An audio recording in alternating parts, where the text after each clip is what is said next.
नमस्कार दोस्तों, स्वागत है आपका हमारे YouTube चैनल में। आज की इस वीडियो में हम संकष्टी चतुर्थी व्रत की कथा के बारे में जानेंगे। तो आइए कथा शुरू करते हैं। पार्वती जी ने गणेश जी से पूछा कि अगहन कृष्ण चतुर्थी कटा कहलाती है, उस दिन किस गणेश की पूजा किस रीति से करनी चाहिए। गणेश जी ने उत्तर दिया कि हे हिमालय नंदिनी, अगहन में पूर्वोक्त रीति से गजानन नामक गणेश की पूजा करनी चाहिए। पूजन के बाद अर्घ्य देना चाहिए। दिन भर व्रत रखकर पूजन के बाद ब्राह्मण को भोजन कराकर जौ, तिल, चावल, चीनी और घी का शाकला बनाकर हवन कराएं तो वह अपने शत्रु को वशीभूत कर सकता है। इस संबंध में हम एक प्राचीन इतिहास सुनाते हैं। प्राचीन काल में त्रेता युग में दशरथ नामक एक प्रतापी राजा थे। वे राजा आखेट प्रिय थे। एक बार अनजाने में ही उन्होंने एक श्रवण कुमार नामक ब्राह्मण का आखेट में वध कर दिया। उस ब्राह्मण के अंधे माँ बाप ने राजा को शाप दिया कि जिस प्रकार हम लोग पुत्र शोक में मर रहे हैं, उसी भांति तुम्हारा भी पुत्र शोक में मरण होगा। इससे राजा को बहुत चिंता हुई। उन्होंने पुत्रेष्ट यज्ञ कराया।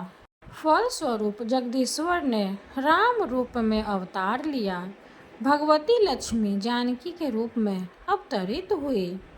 पिता की आज्ञा पाकर भगवान राम, सीता और लक्ष्मण सहित वन को गए, जहां उन्होंने खर दूषण आदि अनेक राक्षसियों का वध किया। इससे क्रोधित होकर रावण ने सीता जी का अपहरण कर लिया।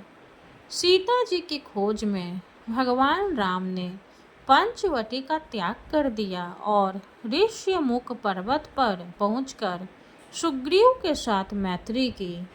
तत्पश्चात सीता जी की खोज में हनुमान आदि वानर तत्पर हुए। ढूंढते ढूंढते वानरों ने गिरिराज संपाति को देखा। इन वानरों को देखकर संपाति ने पूछा कि कौन हो, इस वन में कैसे आए हो, तुम्हें किसने भेजा है, यहाँ पर तुम्हारा आना किस प्रकार हुआ है।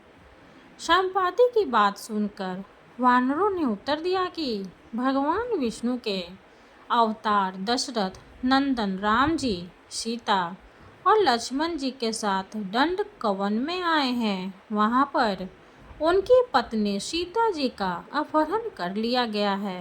हे मित्र, इस बात को हम लोग नहीं जानते हैं कि सीता कहाँ है। उनकी बात सुनकर संपाति ने कहा कि तुम सब रामचंद्र के सेवक होने के नाते हमारे मित्र हो। जानकी जी का जिसने हरण किया है, वह जिस स्थान पर है वह मुझे मालूम है।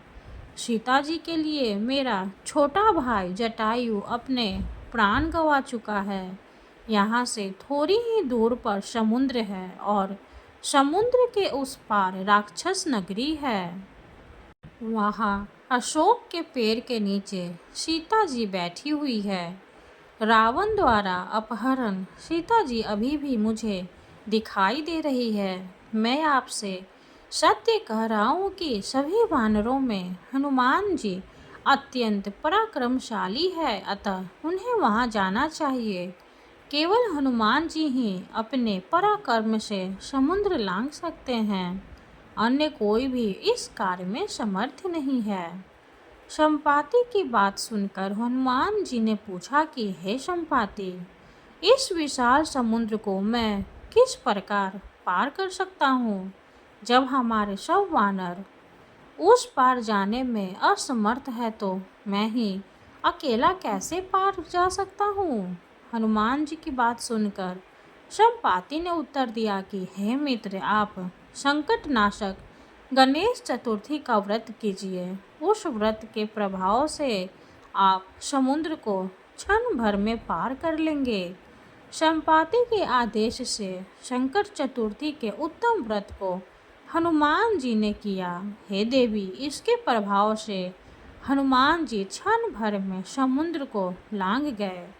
इस लोक में इसके समान सुखदायक कोई दूसरा व्रत नहीं है। श्री कृष्ण जी कहते हैं कि महाराज युधिष्ठिर आप भी इस व्रत को कीजिए। इस व्रत के प्रभाव से आप क्षण भर में अपने शत्रुओं को जीतकर संपूर्ण राज्य के अधिकारी बनेंगे। भगवान कृष्ण का वचन सुनकर युधिष्ठिर ने गणेश चतुर्थी का व्रत किया।